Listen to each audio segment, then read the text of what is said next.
El día de hoy quiero compartir algunos videos que voy a grabar aprovechando la ocasión del espacio y el tiempo. Mire, ahora mismo hay una situación difícil en el mundo.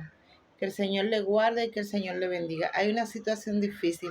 Después de pandemia, yo pensé que la gente se iba a sensibilizar más, se iba a poner más en el lugar del otro, se iba a ser más humano de ver todo lo que nosotros los humanos pasamos en pandemia. Ha sido lo contrario.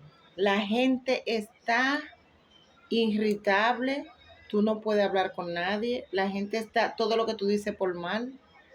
Una situación tremenda. Este video va a continuar. Es todo.